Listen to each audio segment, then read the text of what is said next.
Okay, mayang buntag, mayang hapon, mayang gabi to all you, no matter where you are in the world. That we're checking to make sure that this is actually broadcasting and all that fun stuff.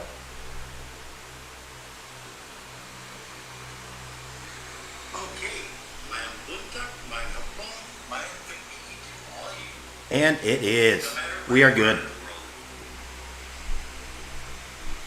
That we're checking to make sure that this is actually broadcasting and all that fun stuff. And now I gotta. There we go.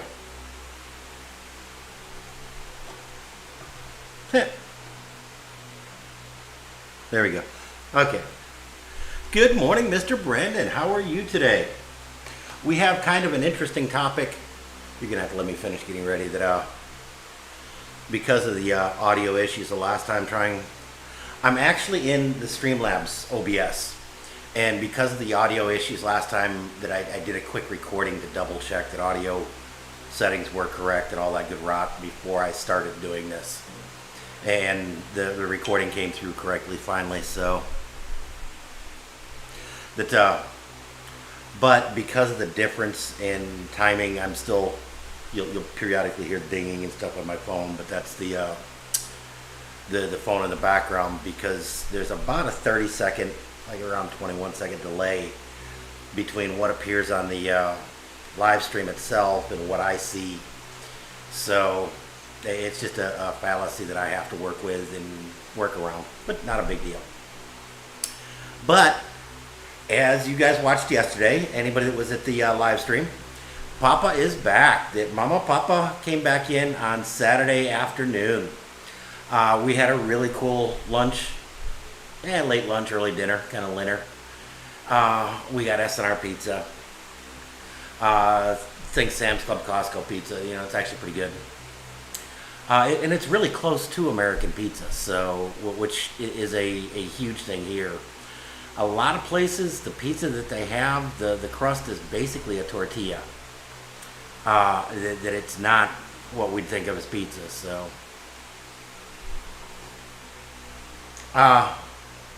they were able to get back without too much hassle at this point.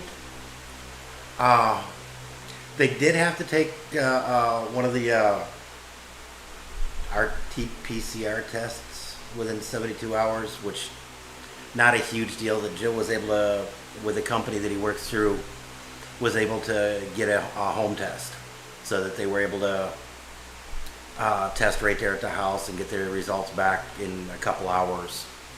So they took the test and traveled the next day. That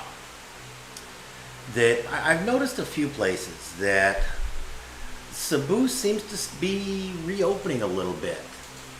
That I came across an article this morning.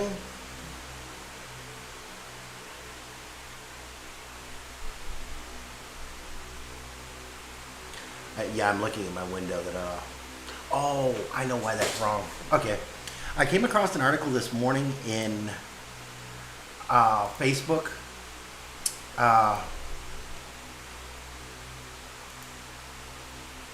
Yeah, there we go. In the background here, I'm actually trying to find the post real quick. There we go. That, yeah, this way I can actually do things in the background, but I wind up being distracted and don't speak terribly well. But I came across this post in the Cebu Foreigners Club. I don't know how many of you are actually subscribers to the Cebu Foreigners Club, but it's actually kind of a cool thing. It's obviously mostly Cebu foreigners that are in it. But the Department of Tourism, the tourism destinations expect to be fully open by the end of October. That if you I don't know how to put a link to the article in a live stream like this. I got a couple ideas I might be able to try, but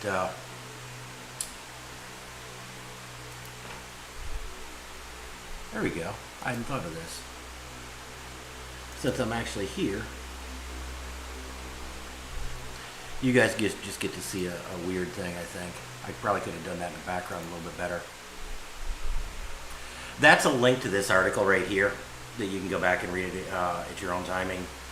But the Philippines vaccine czar, Carlito Galaviz Jr., said the target for 99% fully inoculated of the tourist workers is doable, that they're already at slightly over 50%, and that they expect to be able to get it done by the end of October.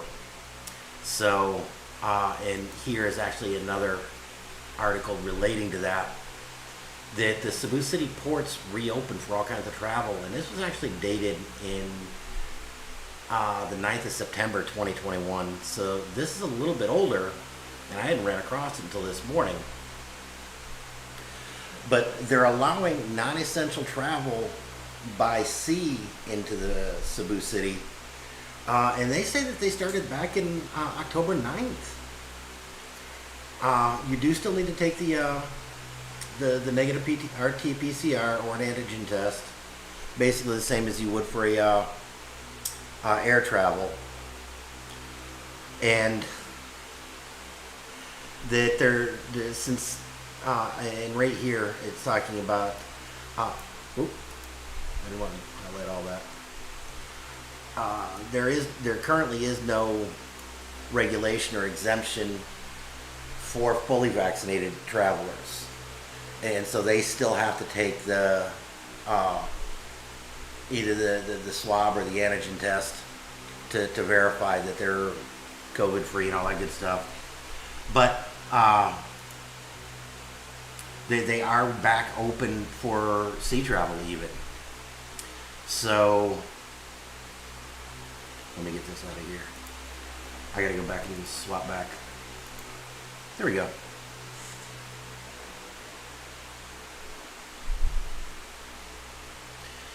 And yeah, whether or not you agree with the vaccinations, it's apparently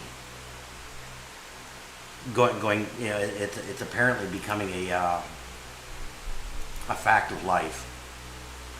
And so, like I say, that your personal feelings are sadly not a whole lot of concern to the powers that be at this point.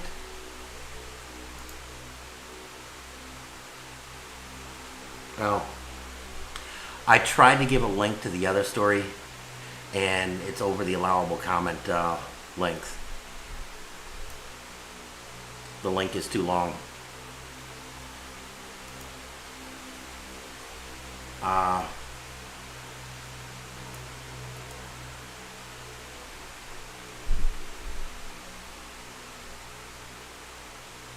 Not sure how to link in that one, sorry. But it does look like Cebu is finally starting to reopen, and the tourist spots are reopening. Now that doesn't say anything about people coming into foreigners being allowed back into the country. That is just Cebu tourist places, and you know that as far as getting in country, that's still up to the Bureau of Quarantine and all that good rot. How many are being allowed back in? I don't know. And that seems to change policy almost daily. But it is showing that they are making strides in getting in that direction. A couple of the other subscribers are talking about coming back in January, February, one in particular as early as November. I am thinking maybe the November. I'm thinking quite possibly the Februarys. It's looking like it is going that way. Whether or not they're going to get open for foreign visitors, foreign tourists, to come in before the Christmas season is kind of up in the air still, but it apparently is heading in that direction. A month ago, it was a challenge to head down to Cebu Mama, Papa, and Jill went down to Sabunga this morning and are going to be in Sabunga for until this afternoon, and they head back this evening and plan on being back for dinner. That I dropped them off at the South Bus Terminal about 5, 6 o'clock this morning, and there was no hassles or anything else. So it is apparently starting to get better, and I just hope it continues getting better. Especially with Papa back, I'm starting to get hooked into a dive community, and so with a lot of this stuff going on, I'm hoping that things do continue moving in a forward progression and starting to reopen, and no more of this, one step forward and two steps back, one step forward and two steps back, and it's heading that way. But again, this is just for locals, for people here already.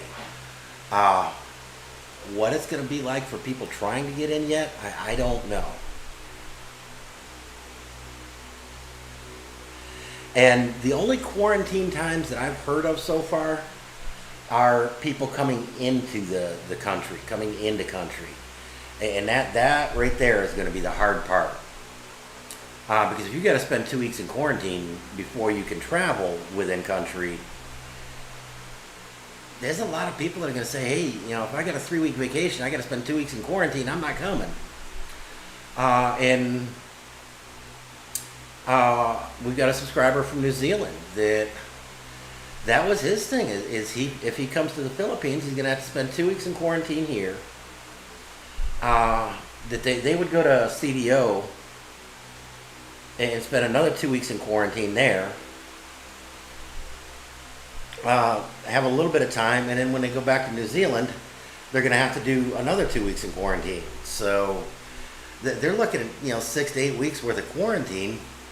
It just isn't worth it to them, and I can't blame them. I can't blame them at all, especially if you're going to have a quarantine after you get back.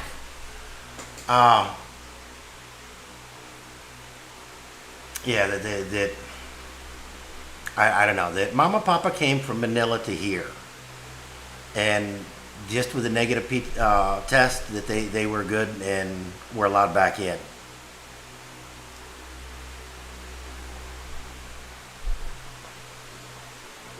And that's the big stumbling block for a lot of people, is that they're, especially people with families and stuff like that. They're not going to come in, deal with the expense of coming in to do a 2-week quarantine before they can travel. And like yourself, if you're traveling with family, that could get really expensive, even at a subsidized rate for the hotel. But it makes travel impractical. I've heard some discussions about these green lanes and stuff like that for vaccinated and such, but I don't know. It is getting to the point where, irregardless of how you feel about the vaccinations, if you want to travel, it's almost going to be a requirement. If you want to travel without quarantine, it will assuredly be a requirement. That you are going to need to be fully vaccinated before you can travel without restriction on a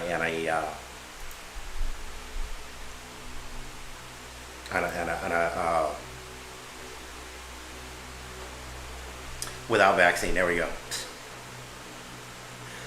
I skipped a group, people. I'm sorry on that one. How long it's going to be before it reopens completely, I don't know. Are you going to have to be fully vaccinated to travel here or to travel anywhere? I don't know. I do know that there are getting to be countries that are finally saying, nah, it's not worth it. It's just a flu. People get over it. Wash your hands and use some common sense, and let's get back on with life. I'm hoping that as time goes on, more people are going to get, more countries are going to get like that and follow that protocol. That it's just the flu, people. Get a life and move on. Uh, is that going to happen? I don't know. Maybe. That I can't picture this going on for too awful long. Although they are trying it, and there's a lot of people buying into it. And the other day I had a discussion, or started to have a discussion with a guy on Facebook, and tried to give him some information that I was getting, and legitimate information, and he made a comment about this being the the most deadly virus in modern history. And at that point, a few other people started to jump in and point out now that there's been a lot more deadly, and that there's currently a lot more deadly than this. And he said, well, I meant my lifetime in this, and at that point, I realized there was no changing his mind. That in his mind, this was the most deadly virus in modern history, and there was no correcting it, and no amount of evidence was going to change that opinion for him. And so I just quietly removed myself from the conversation and went about my life. And it's not worth arguing with people over this. That if they truly believe that, no amount of evidence is gonna change your mind. Sadly, that. And just by watching some of these posts on Facebook, it's amazing how polarized people have gotten over this. And I try to stay realistic in a lot of this. Yes, it's a bad flu, without question. For various reasons, I truly believe that I had this, but a couple months before it officially arrived in Arizona, that there is some very good reason to believe it may have been both by symptoms and circumstance. But do I know for a fact? No, I don't. My sister kind of encouraged me to go to a virologist at that point, and I think I gave this story before here on here, that I got into a little bit of a pissing match with my doctor over it, and that he wanted me tested for blood cancer and all this other good rot because of the blood tests, and instead of just giving me the referral that I was asking for, he referred me to somebody else. I can't remember the specialist, but it was somebody that deals with blood disorders, and I knew that wasn't the person I needed to see anyhow. And so instead of just self-referring, I just argued with him, and wound up never seeing either specialist, the one he was referring me to, or doing a self-referral to a virologist. But so I never confirmed it, but it's just a reasonable suspicion, like I say, due to both symptom and circumstance. In a huge way, I'm kind of glad I didn't, because that would have put me as like a patient zero, and I did not want to be that in Arizona, because that would have been early October, late September, early October of 2019. And in January of 2020, I traveled to the Philippines just before all of this insanity blew up.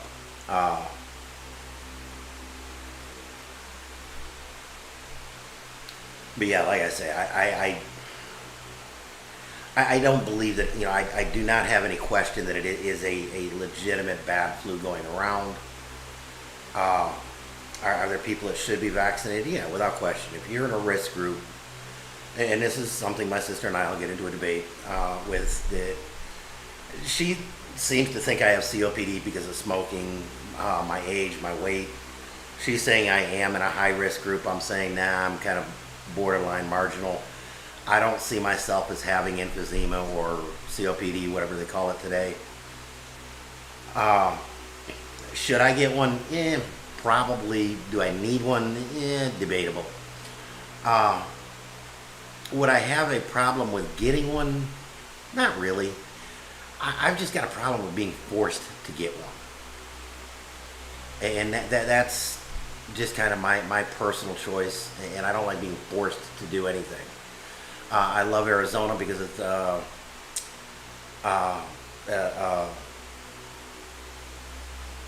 helmet-free state. There we go. I don't know what to say on that one. I wear a helmet all the time. That I had a helmet save my life back in the late 80s, early 90s. That my ex-wife and I put a motorcycle completely over a Ford Escort and just completely destroyed the bike and hit the Escort hard enough that I actually bent the back axle. But when I got up from the accident, is I went to pull up. New York State's a mandatory helmet state. Matter of fact, they're a mandatory 3/4 helmet. But as I went to pull the helmet off, the helmet cracked in half. That there was a gouge that ran the entire length of the helmet, and when I popped it off, it broke in half. I have no doubt that helmet saved my life. I will gladly explain that and every statistic and reason to you why you should wear a helmet. But I am also at the rallies to keep it a free choice state. That I will be the first to defend your choice to wear one. There's a lot of guys that don't wear one. I've had numerous friends die because they didn't. But that should be their choice to make. And I don't necessarily agree with your choice to be an idiot in any respect, but I will stand up and defend your choice to be an idiot. A lot of people that behave like an idiot, I choose not to associate with or be around. And that's their freedom to choose that, and I would rather them have that choice to be that way than allowing someone to force them to choose, because eventually it's going to come to something that I like to do that I want to have a choice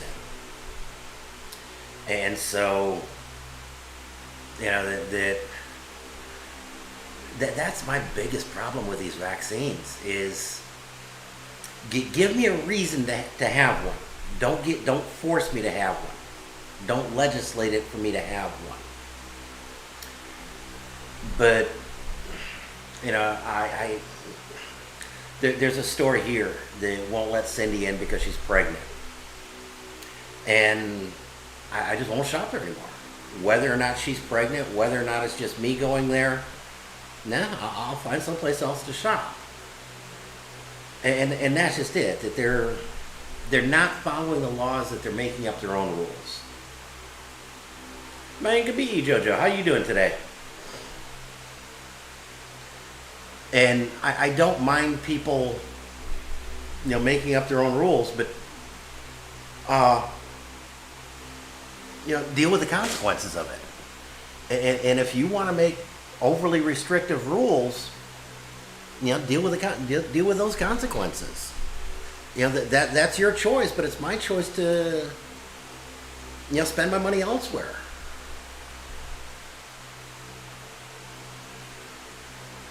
And, you know, Brandon, a lot of times,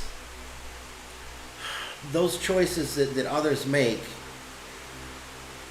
you can avoid, you know, hanging around them. Like I say, I've got friends that I've got people I know that used to be friends, that I used to consider friends, that made some really bad choices, and I disagreed with them bad enough that I kind of broke ties with them. And that's kind of where it comes down to, that if you want to make your choice, that's cool. But like you say, you know, if it's a choice that I believe is going to endanger myself or my loved ones, part of that choice is accepting the consequences. I may not want to be around you anymore.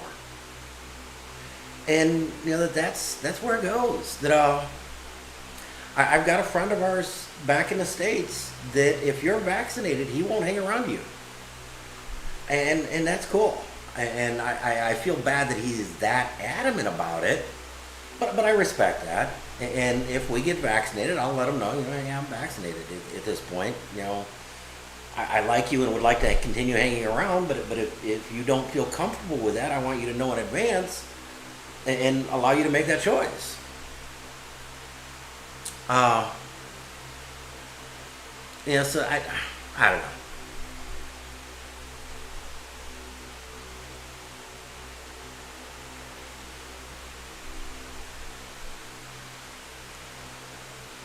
Part of the reason why they are so anti-vaccine is they had a child uh, that was one of these one in 10,000, 100,000 people that had an extremely adverse reaction to a vaccination in the past, and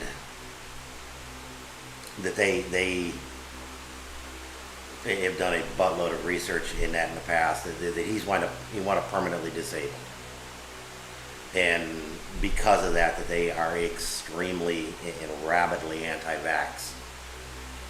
And I can't say as I blame them. It would be a hard thing for me to do, but at the same time, and this is part of the reason why I don't like being forced into vaccines. Anytime you undergo a medical procedure, there is a chance of something going wrong. And I don't care how simple it is, I don't care how complex it is. There is a chance of something catastrophic going wrong. And that's why I am not a big proponent in forcing people to do a medical procedure that may or may not be necessary. I had a nephew that spent 3 weeks in intensive care and clinically died because of getting wisdom teeth extracted.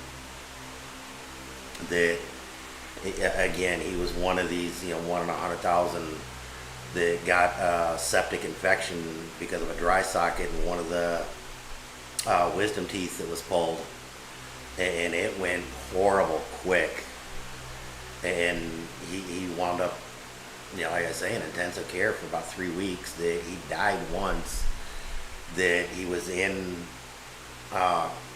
medically induced coma for like 2 weeks on ventilator and all frickin' 9 yards, and he's recovered and is better, but he's never been quite the same physically since, for having been down and been that sick for, like I say, about 3 weeks. But it was just getting wisdom teeth done, and that's something, he was a very healthy kid up until that point. He was in college. He was on the college's hockey team. He was a very active, very healthy kid in early 20s. I'm not exactly sure, but yeah, he was like early 20s. And it just happened. Nothing could be done. That their family priest actually gave him last rites, that it was that severe. Anytime you have a medical procedure, I don't care how simple it is, there is a risk. I've got another friend of mine that his adult daughter, that a few years back had a fairly simple, and this was 15 years ago, had a fairly simple procedure, and one of the medications they gave her, that it was a known reaction, but it was one of these 1 in 100,000 reactions. That went through and destroyed her nerve system, that she is in constant pain because of it. And is that a reason to never take medication again? Well, a mutual friend that they know, that I know, he will go to every length to not even take an aspirin after that. Is that the proper reaction? I don't know. Does it work for him? Yeah. So, like I say, I don't have a problem with medical intervention, to have a vaccine, to have whatever you need. But if you don't need it, yeah, by all means, don't do it. And Brandon, I know a couple people that refuse to drive just because of that. What I find funny, they don't have a problem with going out and getting in a cab or riding with somebody else, but they refuse to drive just because of that. And is that any good? I don't know. But is it keeping somebody that's going to be exceedingly nervous behind the wheel off the road? I like that respect. And I've questioned their decision in doing that. And they admit that they when they do ride with somebody, that they often will close their eyes for the entire trip. That they do not like doing it, but recognize it as a necessary evil. And they get along doing that. So, okay, whatever. And I don't harass them. I don't make fun of them. I like I say, I'll periodically, question them. But that, and they understand that it's just a question. It's not an attack, and that they'll honestly answer it. Like I say, that they've said there's a lot of times that they'll just close their eyes for the entire trip, and that's the way they'll deal with it. But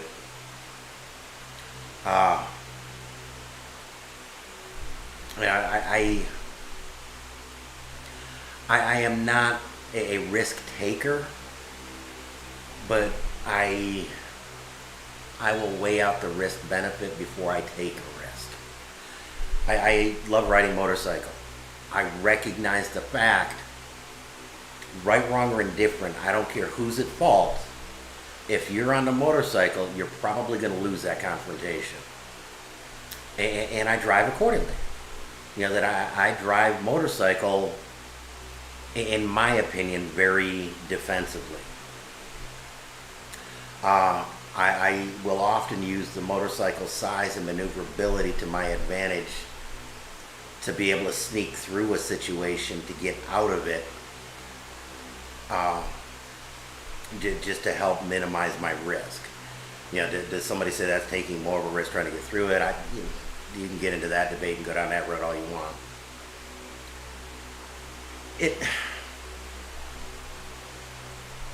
Right now, and that's kind of what I'm doing with this vaccine. That I'm looking at the trials that are coming through. There seems to be a fair amount of risk in these things, more so than the risk of getting COVID. And that's the big thing right there. Is your risk of getting the disease greater than your risk of getting the prevention? I don't know. At this point, apparently, in my mind, it is. From everything I've seen and read, it is. At least for me. At least for Cindy. That my father, the last few years of his life, he unquestionably had COPD. That he was a fairly heavy smoker for 70 years, 60 plus years. He worked on a railroad most of his life. Is railroad signalman, so he was around a lot of coal dust and a lot of that early on. All the chemicals that they worked around, and by the time he was in his 70s, his lungs were a pair of charcoal briquettes. Getting the standard flu would be a death sentence for him, even a mild flu. That his breathing was bad enough that he was supposed to have been on oxygen the last 4 or 5 years of his life, but he chose not to for various reasons. I didn't agree with him, but that was his choice, and my sister and I would have debates on that, and again, it's going back to my idea of is medical intervention against my wishes good? No. I will try and convince him of it, but it needs to be his free choice. And she finally, and from the beginning, basically did agree with that. She just felt we needed to try a lot harder to convince him that it was going to be good. Could we have? I don't know. That's another debate for another time. But every year we made, both of us, were staunchly agreeing he needs a flu shot. That he is an extreme risk category, and we did. And thankfully he didn't give too much fuss on that one, and he always went down willingly. For whichever one of us were able to get him down to get him a flu shot every year. A couple of times he questioned why I never took one, and I'm flat out honest with him. I'm not the same age category, and my lungs aren't quite as bad as his are at that point. Are mine better at this point? I don't know. Like I say, my sister and I have that debate rather frequently, and she does. She has some very good points. But I still don't think I'm in that category. I think I'm borderline in that category.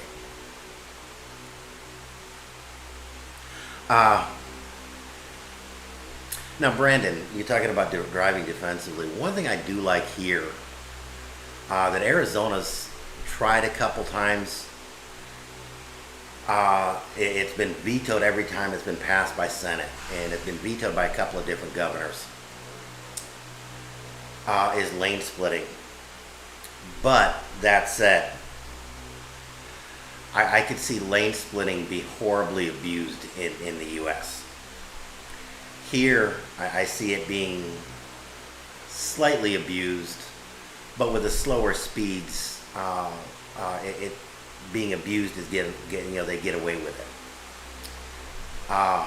But a lot of times, not a lot of times, every time at these red lights and any place where traffic stops, you instantly see 50 scooters right there at the front of traffic, and so as the light turns green or it clears up, the scooters just all take off and are gone and remove themselves from the car, from being in and out of the cars, and that is a good thing.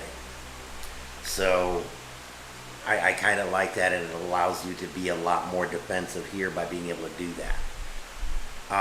The one thing that I do see here a lot that is, in my opinion, is way too high of a risk, and it's actually what caused our motorcycle accident, is people will pass on the right side so that they're coming down your blind side, and that's what happened when we made that turn into the laundromat and wound up having that guy clip us on the side. And that's perfectly legal here, and that's part of what the officer was saying, is that you need to watch out for that.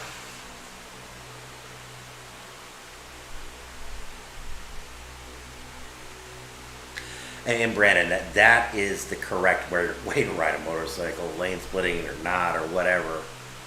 Just leave a little bit earlier.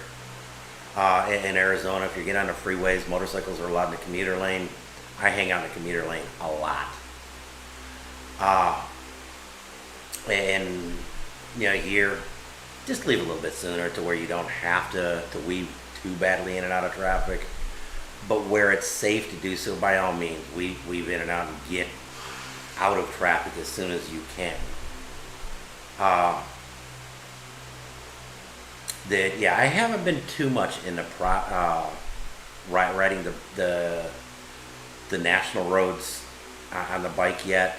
Now that Papa's back, I do. Now that Mama and Papa are back, that I am a lot more comfortable with getting away from the house longer. And so, like today, that they're down in Cebu, and I didn't want to leave Cindy alone all day today going diving, so I postponed that until next week on Thursday. But next Thursday I'm going back diving. Yay! I'm happy.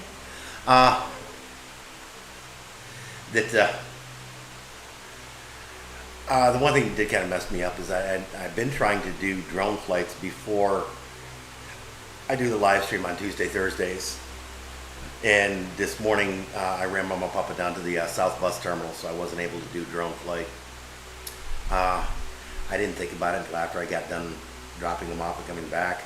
I could have done a moto vlog of that. That could have been kind of cool, but I'm gonna be picking them up tonight, and that may be kind of a cool little moto vlog too, because it's only about 10-15 minutes down, 10-15 minutes back, so that makes for kind of a cool little moto vlog.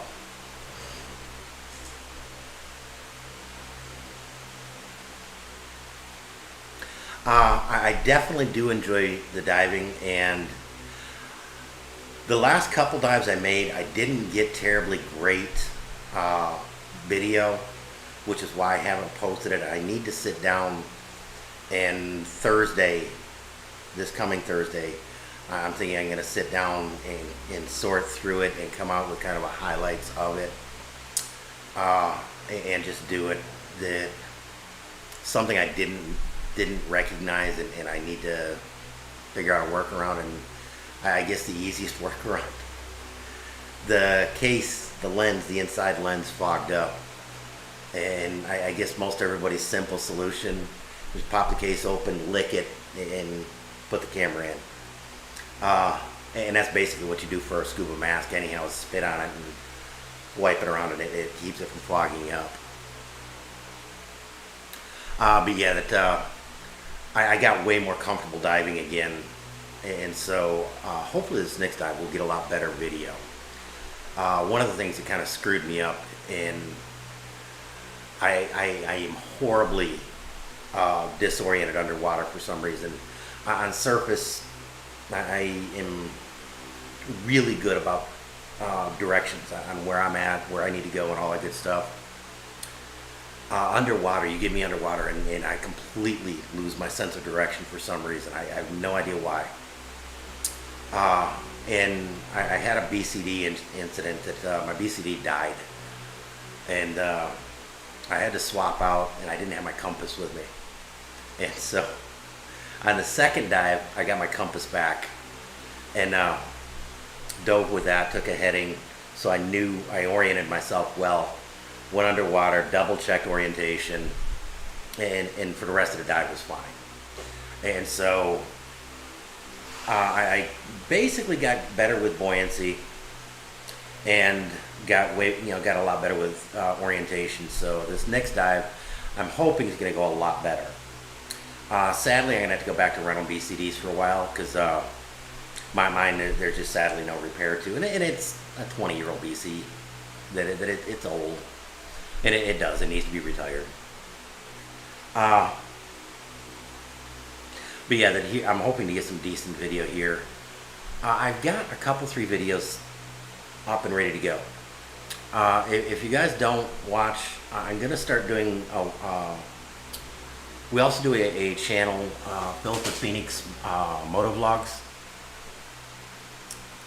And I'm gonna start posting a little bit more on that channel too. And if you guys haven't looked at or subscribed to that channel and like the motovlog type stuff, by all means subscribe to it. It'll be kind of cool. And I'm gonna get way more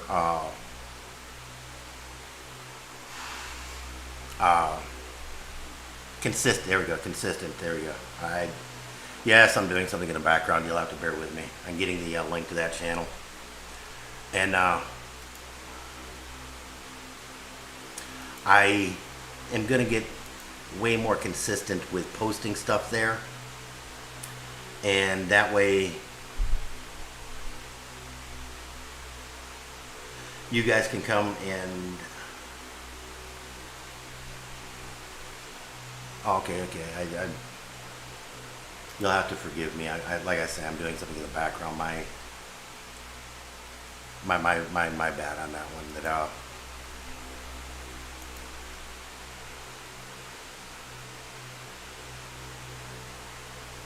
All right, I can't find it, so I'm gonna just do brute force method.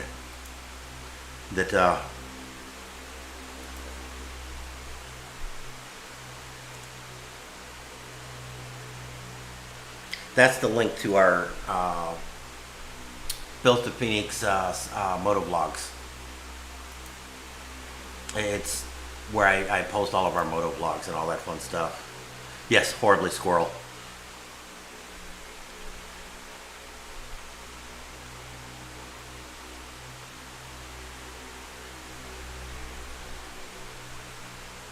Now I hadn't thought of that, Brandon.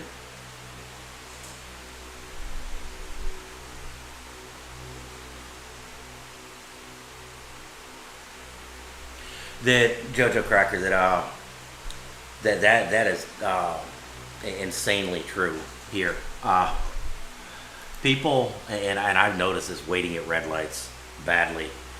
Uh, People will take off when the opposite light is yellow. That they don't wait for the red light to turn green. And so if you're getting someone that is doing a stereotypical American thing and racing to catch that yellow, you could be in a whole world of hurt quick. I will leg back and make sure I've got a green light before I shoot out of there. And I'll do that whether I'm on Rusi or in sunshine. Uh, yeah, that kind of comes back to that risk assessment. Uh, that there is absolutely no sense in being in that big of a hurry to shoot out there too quickly and meeting somebody by accident. Uh, yeah, I know. And I haven't seen it yet, but it wouldn't surprise me to see exactly what you're talking about. Is having one of these scooters under the front tires or front bumper of somebody that is coming through the last through a green light or the last through a yellow light. Just not, yeah. Generally, I think Filipinos have a really good sense of self-preservation until you get them on a scooter.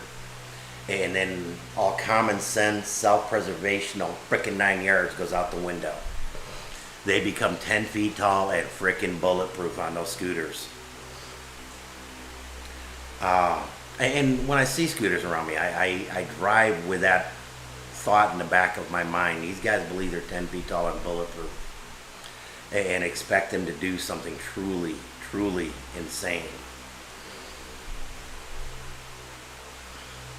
Now, Brendan, I hadn't thought about doing that with a camera, and I may do that. Now, okay, I dive with a GoPro, and I dive with a GoPro in the case, with it in the waterproof case. Do you leave the whole case on there? And if so, do you leave it open or closed? I've heard of a couple people blowing up their case. That they blew out the seals on the case because they left the case closed in the sun and it overpressurized and it popped the seal. So do you leave it open or closed when you do that? If you leave the entire case. But yeah, I could easily do that because I've got two different GoPros. I've got a case for each, but I could easily do that on both cases.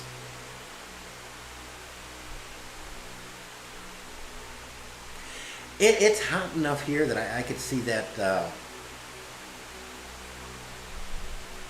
not being too big of a worry.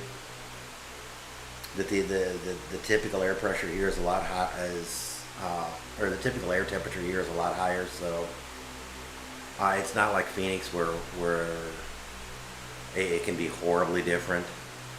So I may give that a try. I may give that a try next time I go out. Not this coming Thursday, but October 7th that we're diving. That he's going to give me a different low pressure hose. And because that was what happened last time, is the low pressure hose I had was for an oceanic integrated second stage, octopus. So that the low pressure hose for the BC, the inflate hose, and the octopus were a combined unit. And I may take that back with me.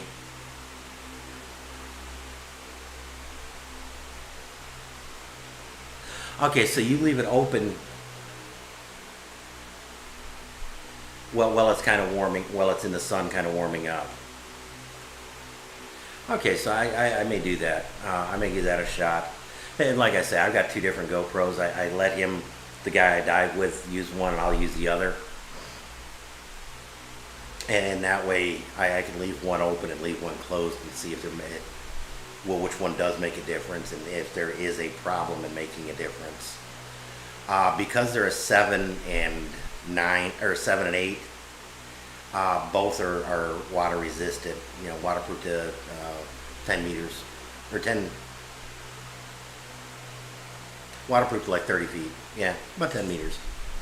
So if there's a little bit of moisture in the case, I'm not terribly worried about it. But yeah, I'll give that a shot and see what happens. I dive with them in the case more because that way I don't have to worry about it or think about it. But yeah, I normally stay 30 feet or under, so technically I could dive without it, without the case. Not a big guy for depth. Got a friend back in Arizona that a guy I know, not really a friend, but a guy I know that I dive with periodically. He enjoys tech diving. And I've seen some of the crap he goes through on tech diving. It's about like freaking scheduling a moon launch. There's just way too much gear and equipment and checks and everything else. And nah, it's not for me. I have thought about doing rebreather diving. At the depths I dive, that there's not really a whole lot of benefit to it. And again, there's just so much involved in doing the rebreather. It kind of takes the fun out of diving. There's enough checks and maintenance and all that before you dive anyhow. To start adding excessive layers onto it, it just isn't worth it and doesn't make it fun to me. Kind of going back to the breathing issue, I'm an air hog. I take up a lot of air quickly. That I don't get very long off of a tank and can suck them down real quick. And so that's part of the reason why I thought about getting the rebreather schedule. But again, it's just not something that I'm terribly I would not find enough benefit to it to justify the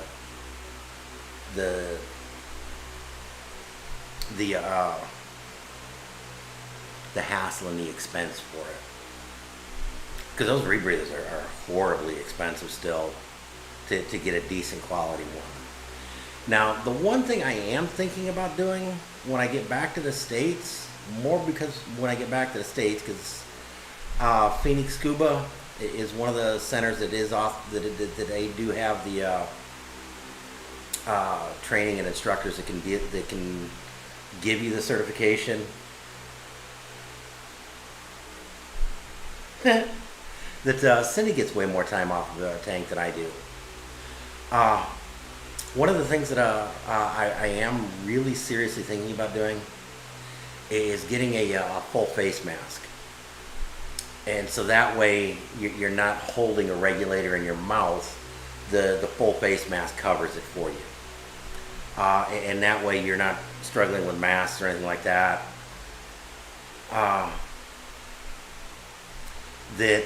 I've talked with Phoenix Scuba about this a couple times. And if you go through the pool time and get the certification, that they and I guess you got to do the entire rental gear, but that they will rent them, but I don't think they rent them out to, like, if you go on a vacation or something like that, they'll rent you out for Lake Pleasant where they go do the dive, so they can bring it with them, let you use it, and then take it back with them. Because that's one thing I would kind of like to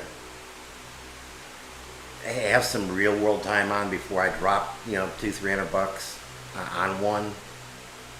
but it's something I'm thinking real seriously about getting for a few different reasons.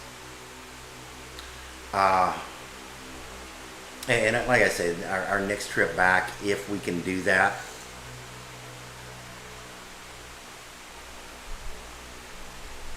Now, Brandon, do you know where Phoenix Scuba is? There on Dunlop and I-17 area. If not, look up Phoenix Scuba. That they've got a Facebook page, and the last I knew, that they did have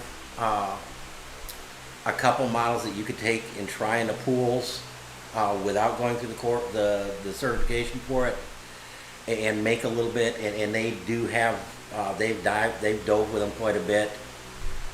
I don't know if that's still a regular thing that they do, but yeah, that they're a great resource for practical day-to-day information on them.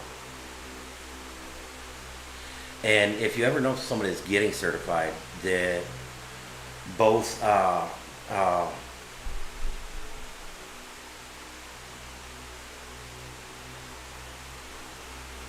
there we go, Steve and Kelly. Both Steve and Kelly Fisher are awesome instructors, and are really patient with people, helping get them through their certification. And they're probably one of the least expensive in the valley to go with. The only thing of any concern whatsoever at this point is they are no longer a patty shop, but they're an SSI shop. Not a huge, big difference, but to someone it might be. I don't know. But they used to be patty instructors and patty certified dive shop and all this good stuff. And you know, if that's something that makes a big deal with you, you might be able to ask them whether or not you could do it as a patty certification or not. But Cindy went through at a time when it was still patty, and so we both have the patty certification. And we're actually looking. She's hoping sometime after the first year that she can go back and start diving again too. That Mama and Papa will be here, obviously, to watch Pumpkin, and so we'll be able to go out for a day or, and spend a day diving. But I do notice this is coming up on an hour. So, that's the big thing, is things are opening back up here. It looks like things may open back up a lot more for you if you are vaccinated. Should you get vaccinated? I don't know. Sort that mess out in your own mind. That's a decision you need to make.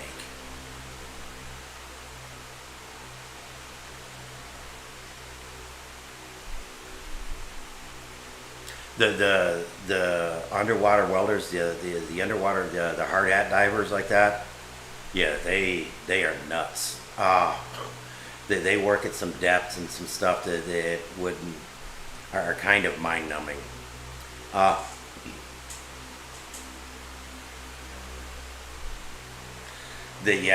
My son actually looked into that, and at that point, I was actually having shoulder surgery from an orthopedic surgeon, and he's an older doctor, and he's actually a scuba diver. And I got talking with him, and his comment is he wouldn't let his kid he would do everything he could to convince his kid not to, but if they were gonna do it in their early 20s was the time to do it. If he didn't do it by the time he was 25, he would have talked everything.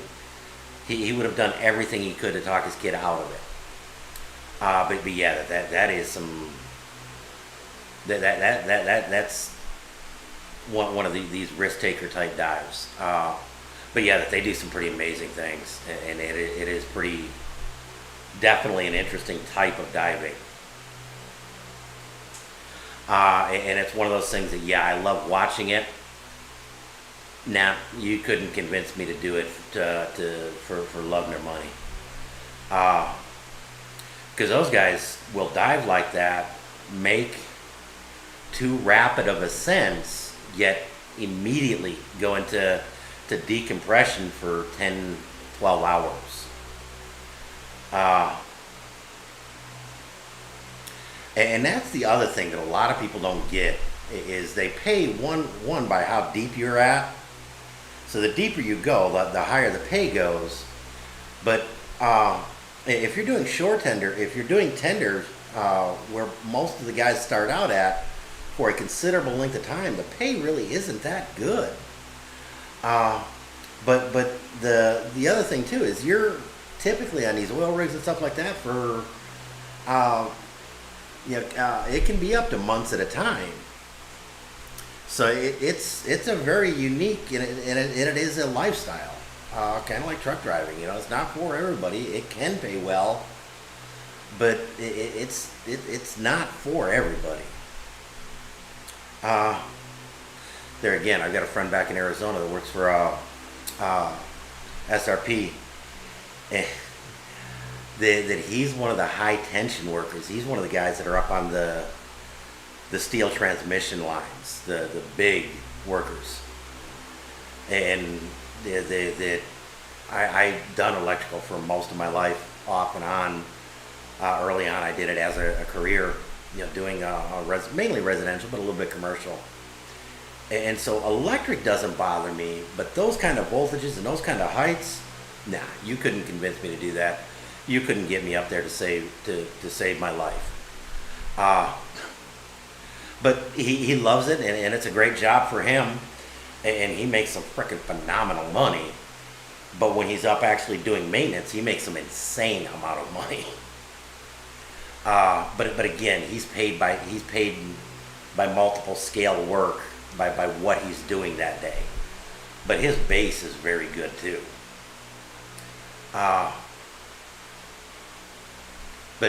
Anyways, squirrel. Sorry, people. I was actually trying to sign off, but and I've had this happen repeatedly. That a really neat discussion will start just as I'm getting ready to sign off, and we'll wind up continuing for a long time. But Cindy and I do have a few things to do before to get prepared for Papa's birthday tomorrow. Oh yeah, tomorrow's live stream may be a little bit different, and everybody that's here, do not forget to wish Papa a happy birthday. It is his 68th birthday tomorrow. And I am going to make sure he is on live stream for walking live stream, just not entirely sure where. Would kind of like to get him to go back to a neighborhood that he knows and reminisce about. But anyways, that's tomorrow's live stream. We're going to have a birthday party here for him. We'll get some video and I will post it tomorrow night. Or Cindy will at least get some YouTube shorts of what's going on. But from Cebu, Toad Chip Compound, mabuhay.